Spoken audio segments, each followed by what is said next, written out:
അങ്കണവാടി ജീവനക്കാരുടെ ശമ്പളം മരവിപ്പിച്ച് ധനവകുപ്പ്. സംസ്ഥാന വിഹിതം ഇനിയൊരു നിർദ്ദേശം ലഭിക്കും വരെ നൽകണ്ട എന്നാണ് ഉത്തരവ്.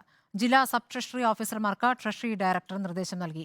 ഇതോടെ സംസ്ഥാനത്തെ 1,00,000-ലധികം വരുന്ന ജീവനക്കാരുടെ ശമ്പളത്തിലെ സംസ്ഥാന വിഹിതം മുടങ്ങും.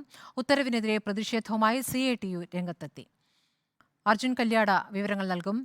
അർജുൻ, ഇപ്പോൾ അങ്കണവാടി ജീവനക്കാരുടെ ശമ്പളം മരവിപ്പിച്ചതിന് ധനവകുപ്പ് എന്ത് വിശദീകരണമാണ് നൽകുന്നത്?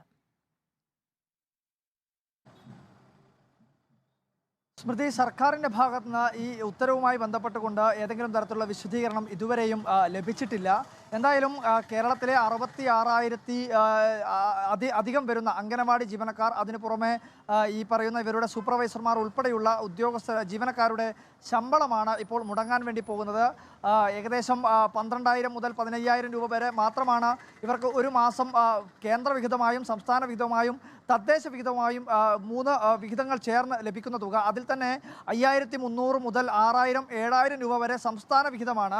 ആ പണമാണ് ഇപ്പോൾ കൃത്യമായ രീതിയിൽ ഒരു കാരണം പറയാതെ, അല്ലെങ്കിൽ കൃത്യമായ തോതിൽ ഒരു വിശദീകരണം നൽകാതെ ധനവകുപ്പ് ഇനിയൊരു നിർദ്ദേശം ലഭിക്കുന്നതുവരെ ഈ പറയുന്ന രീതിയിൽ സാലറിയുമായി ബന്ധപ്പെട്ടുകൊണ്ട് ലഭിക്കുന്ന ബില്ലുകൾ സാങ്ഷൻ ചെയ്ത് നൽകേണ്ടതില്ല എന്ന് ജില്ലാ ട്രഷറികൾക്കും സബ് ട്രഷറികൾക്കും സംസ്ഥാന ട്രഷറി ഡയറക്ടറുടെ ഉത്തരവ് ഇറക്കിയിട്ടുള്ളത്.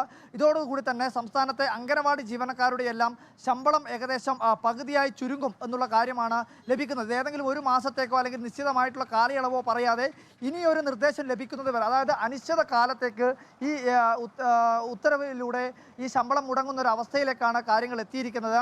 ഏകദേശം 66,230 പേരാണ് ഈ അംഗനവാടി മേഖലയിൽ ഹെൽപ്പർമാരായും ടീച്ചർമാരായും ജോലി ചെയ്യുന്നത്. അതിന് പുറമെ ഇവരുടെ സൂപ്പർവൈസർമാരായി അതിൻ്റെ ഉന്നത ഉദ്യോഗസ്ഥർ എല്ലാം ഉൾപ്പെടെയുള്ളവരുടെ ശമ്പളമാണ് ഇപ്പോൾ താൽക്കാലികമായെങ്കിലും ധനവകുപ്പ് ഇനിയൊരു നിർദ്ദേശം വരുന്നതുവരെ നിർത്തിവെച്ചിരിക്കുന്നത്. എന്തായാലും സംസ്ഥാനത്ത് വലിയ തോതിൽ സാമ്പത്തിക പ്രതിസന്ധി ഉൾപ്പെടെയുള്ള ഒരു കാര്യം അരങ്ങേറുന്ന ഒരു പശ്ചാത്തലത്തിൽ കൂടിയാണ് ഈ ഉത്തരവ് മരവിപ്പിച്ചിരിക്കുന്നത്. അതായത് ഏറ്റവും താഴെ തട്ടിൽ വളരെ തുച്ഛമായ തുകയ്ക്ക് ജോലി ചെയ്യുന്ന അംഗനവാടി ജീവനക്കാരുടെ ഈ പണം മുടക്കുന്നത് വലിയ തോതിൽ അവരുടെ മേഖലയിൽ പ്രശ്നങ്ങൾ സൃഷ്ടിക്കുന്നുണ്ട്. ഇതുമായി ബന്ധപ്പെട്ടുകൊണ്ട് CITU ഉൾപ്പെടെയുള്ള തൊഴിലാളി സംഘടനകൾ സർക്കാരിനകത്തേക്ക് വിശദീകരണം ആവശ്യപ്പെട്ടുകൊണ്ട് സമീപിക്കുകയും ചെയ്തിട്ടുണ്ട്.